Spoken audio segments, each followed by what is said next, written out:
पूर्ण ब्रह्म, सर्व सृष्टि रचनहार कबीर देव कबीर परमेश्वर जी की असीम रजा से आप चंद पुण्यात्माएं परमात्मा की महिमा सुनने के लिए उपस्थित हुए। जिन पुण्यात्माओं पर परमात्मा की विशेष रजा होती है उन्हीं को इतना समय मिलता है, अन्यथा ये काल भगवान इस प्राणी को अपने जाल में ऐसे तरीके से फंसा चुका है कि इस जीव को मृत्यु तक ये आभास नहीं होता कि मैं कर क्या रहा हूं, मुझे करना क्या चाहिए था। जिस संपत्ति को मैं जोड़ रहा हूं, जिस परिवार को मैं अपना मान बैठा हूं, जिस स्थान को मैं अपना समझता हूं, इसमें मैं रहूंगा कितने दिन। फिर हमारा एक ऐसा समाज बना दिया, हम उस परंपरा को देखकर संतुष्ट हो जाते हैं कि ये सबके साथ ऐसा ही हो रहा है, मृत्यु हो जाती है, कभी भी मर जाते हैं, कोई बात नहीं, चलेगा, क्योंकि हमारे पास कोई विकल्प नहीं था।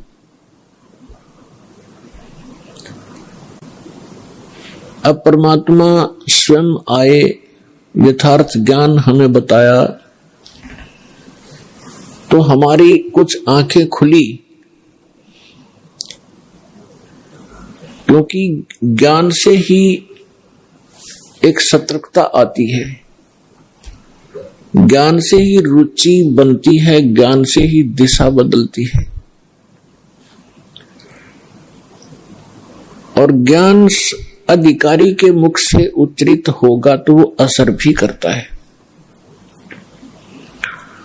यहाँ पर लाखों की संख्या में ऐसे श्रद्धालु हैं जो शराब पीते थे, तमाकू सेवन करते थे, बीड़ी सिगरेट हुक्का के माध्यम से, और वो नहीं छोड़ पाते थे।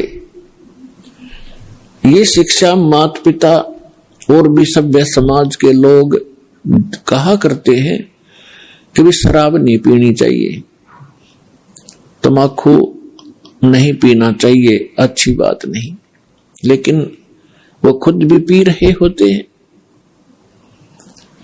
तो कहने का तात्पर्य है कि ये काल भगवान, ये ब्रह्म ज्योत स्वरूपी निरंजन, जिसको ऋषि महर्षि ब्रह्म कहा करते थे, और वो ब्रह्म साधना करके अपने आप को सबसे सुपीरियर माना करते थे,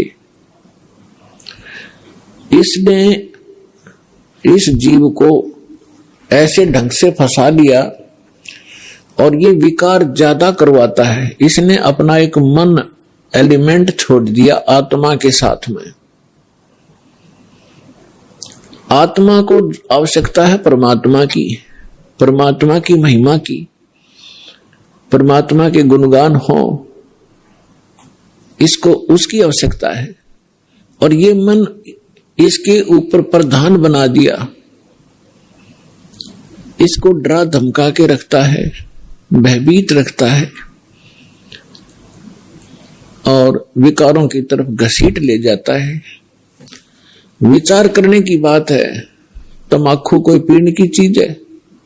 तमाकू इस शरीर को कार्बन डाइऑक्साइड की बजाय ऑक्सीजन की आवश्यकता है, और ये इसमें कार्बन डाइऑक्साइड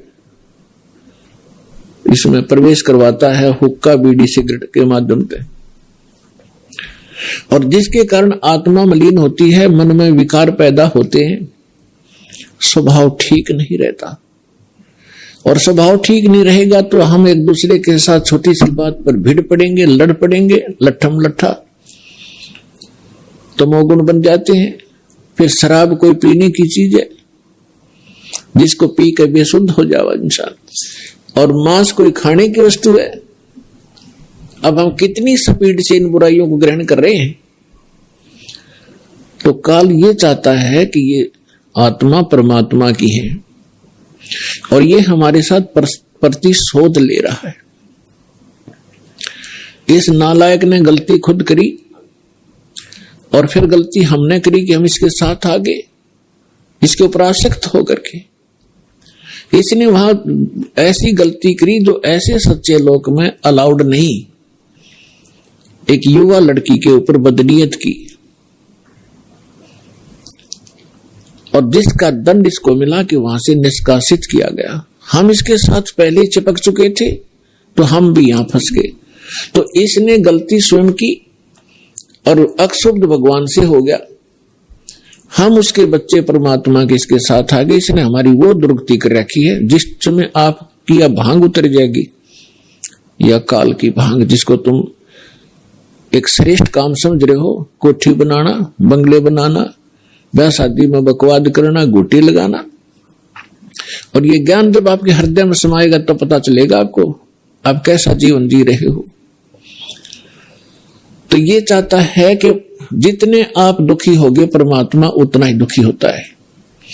जिस माता पिता के बालक दुखी हो वो चैन से सो नहीं सकता, आहार भी नहीं कर सकता।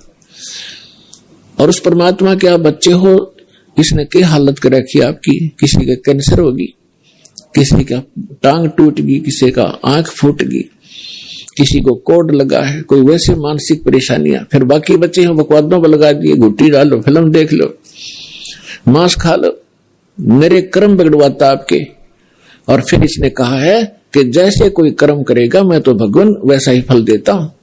और इस मन एलिमेंट को छोड़ रखे है, सारी बकवाद करवाता है। और ये मन इतना पावरफुल है, ये समझ लो ये ज्योत निरंजन ही है। और ये ब्रह्मा विष्णु महेश के भी वश नहीं। तो जीव की औकात आपकी। तो जब हम समर्थ की शरण में आते हैं फिर इसका प्रभाव हमसे हट जाता है और परमात्मा की भक्ति करने से आत्मा में शक्ति आती है। और फिर इस मन की वो बेमतलब की बकवादों को आत्मा रिजेक्ट कर देती है दृढ़ता के साथ। पहले ये दृढ़ता के साथ रिजेक्ट नहीं कर पाती क्योंकि इसको कोई सहारा नहीं मिलता। तो अब परमात्मा की भक्ति से आत्मा दृढ़ होती चली जाएगी, विकार छूटते चले जाएंगे और आपके अंदर एक विशेष विनम्रता और सद्भावना उत्पन्न होती चली जाएगी जो भक्त के लक्षण होते हैं। तो पुण्यात्माओं, सत्संग में वही पुण्यात्मा आती है जिनके बहुत ही जन्म जन्म के घने पुण्य आपके साथ है।